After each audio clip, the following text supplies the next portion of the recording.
Good morning. Here is the news at 10. First, the highlights. Lagos State Government, UNICEF collaborate to combat cholera in Badagry. Federal government seeks synergy with states on road rehabilitation. On the foreign scene, world leaders show support as United States President Joe Biden quits presidential race.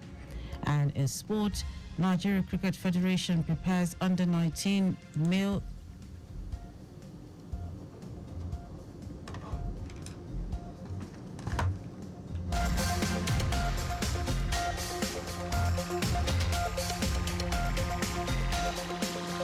And in sport, Nigeria Cricket Federation prepares under-19 male-female teams for World Cup qualifiers. Now the details. I am Dele Agadumo.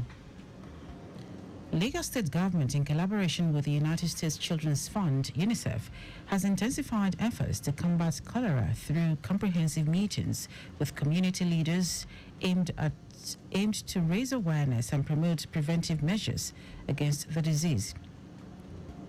State health educator Olusegun Badijo emphasized the government's commitment to strengthening collaborative advocacy with UNICEF to curb the spread of cholera during a 2-day Lagos State Risk Communication and Community Engagement (RCCE) team's visit to Badagry communities.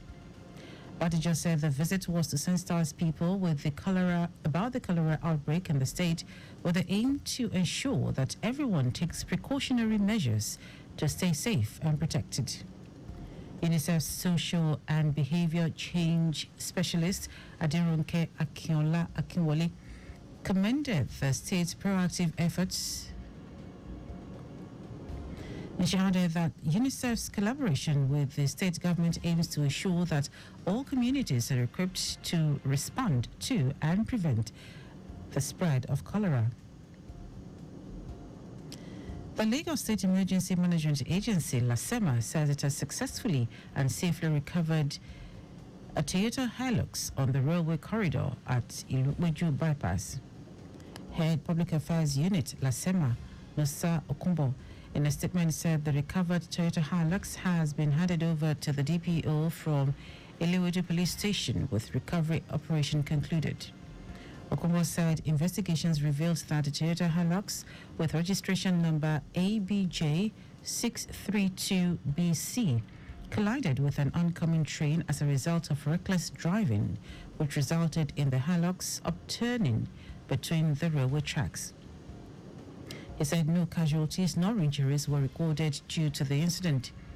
Okumba said safety measures were activated by the agency's response team in collaboration with LASMA and officials of the Nigerian Police Force to ensure secondary incidents were averted during the operation. The Lagos State Police Command has announced the postponement of a town hall meeting with the theme Enhanced Community Engagement and Participation in Fostering Peace, Security and Unity in Lagos State. Commissioner of Police in Lagos, Adegoke Fayoade, in a statement informed that the town hall meeting, originally slated for Tuesday, July 23, has been postponed to Thursday, July 25, 2024. Fayoade explained that the postponement was necessary to enable a more inclusive, comprehensive and engaging meeting, stressing that the attendance and invaluable contributions of members of the public at the meeting will be eagerly anticipated. He added that the venue remains Power Hall, Oduduwa Street, Ikeja GRA, while the time remains 10 a.m. Motorists have been assured of effective traffic management ahead the 90 days rehabilitation of the expansion joint on Odoyelaro Bridge. Commissioner for Transportation Oluwaseun Oshiemi, in a statement, said LASMA officials and traffic equipment will be deployed strategically to the construction zones and alternative routes for traffic management. Oshiemi noted that traffic will be diverted on Odoyelaro Bridge from today, Monday, 22nd July. Apologize for any inconvenience. To this end, motorists coming from Lagos Ibadan Expressway can connect Alapwere, Ogudu, Ifako to 3rd Mainland Bridge or Uroshiki Expressway, Anthony Oke, Ikorodu Road to the island. Alternately, Webi Link Bridge, Mobolaji Bank Anthony, Maryland to connect Ikorodu Road. From Ikorodu, motorists can make use of K2 Jota Interchange, Ogudu Ifako to link the 3rd Mainland Bridge or Uroshiki Expressway to Anthony Oke to Ikorodu Road. Consequently, motorists coming from the island can use the 3rd Mainland Bridge to connect Ogudu Alapwere, Lagos Ibadan Expressway or K2 to Ikorodu.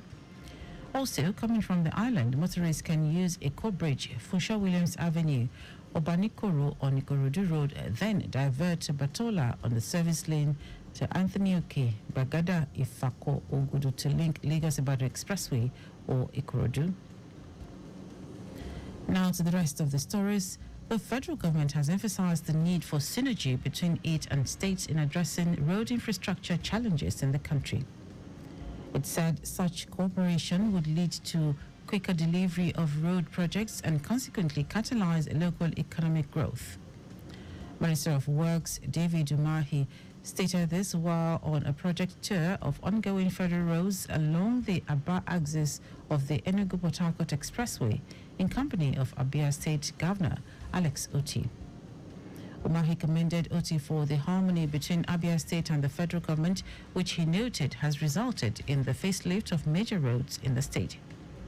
The federal road projects inspected by Umahi included the Enugu-Lokwanta in Enugu State, the Enugu-Port Harcourt Dual Carriageway, Section 2, and the Umahia Tower to Abia Township Road Crossing in Abia State.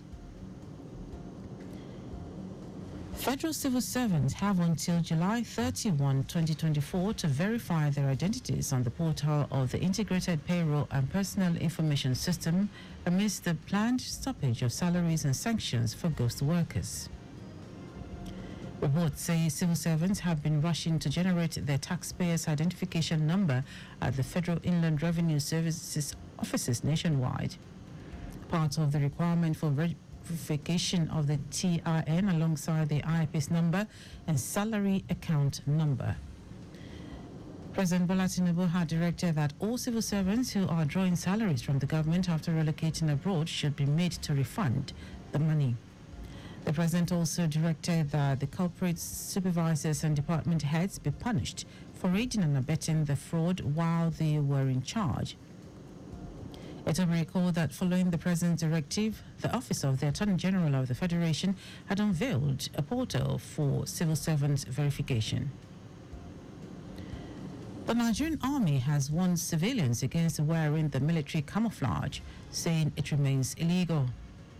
The director, Army Public Relations, Onyema Nwachukwu, said the wearing of military camouflage was banned because of the fact that terrorists and other imposters had often exploited the misuse of military camouflage. Meanwhile, the Army spokesman clarified that a trending video showing a soldier molesting a civilian wearing its desert camouflage uniform was an old video. Now to foreign news. U.S. President Joe Biden's decision to drop out of the 2024 presidential race has sent ripples around the world, with a number of global leaders reacting to the news. Biden withdrew from the presidential race after weeks of mounting pressure from Democrats. They also endorsed Vice President Kamala Harris and said he would focus all his energies on duties as president for the rest of his term. Many of his allies paid tribute to his foreign policy achievements and acknowledged the difficulty of his decision.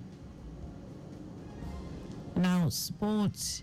The Nigeria Cricket Federation, NCF, has announced the readiness of both national under-19 male and female teams to participate in the World Cup qualifiers scheduled from July 31 to August 19.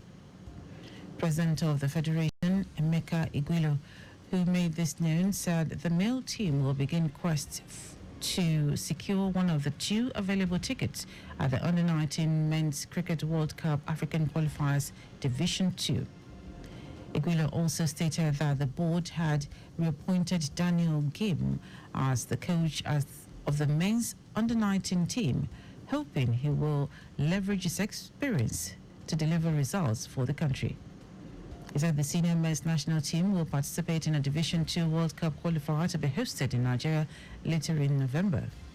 The under-19 women's team, featuring about 8 members of the national female team, is set for a one-level World Cup qualifier in Kigali, Rwanda, from August 19 to 31. And that is our news at 10. Just before we go, slow down at road junctions, intersections, and pedestrian crossings. You can follow us and like all our various social media platforms: X at Traffic Radio 961, on Facebook Lagos Traffic Radio 96.1 FM, Instagram Lagos Traffic Radio 961. Subscribe and watch our news and programs live on YouTube at Traffic Radio 961. You can also visit our website www.trafficradio961.ng. Did you know that the Sanwo-Olu administration renovated 197 public schools across the state? You can get more details on the Lagos State Government website. To end the news, are the highlights of the major stories. Lagos State Government, in collaboration with the United Nations Children's Fund, UNICEF, has intensified efforts to combat cholera through a comprehensive meeting with community leaders aimed at raising awareness and promote preventive measures against the disease. The federal government has emphasized the need for synergy between it and states in addressing road infrastructure challenges in the country. We also told you that United States President Joe Biden's decision to drop out of the 2024 presidential race has sent ripples around the world, with a number of global leaders reacting to the news. And in sports, the Nigeria Cricket Federation (NCF) has announced the readiness of both national under-19 male and female teams to participate in the World Cup qualifiers scheduled from July 31 to August 19. For contact with the newsroom, send a message to info@trafficradio961.ng. That ends the news broadcast compiled by Kayode Mafolashere. I am Dele Agadumo. Good morning. Thank you for listening.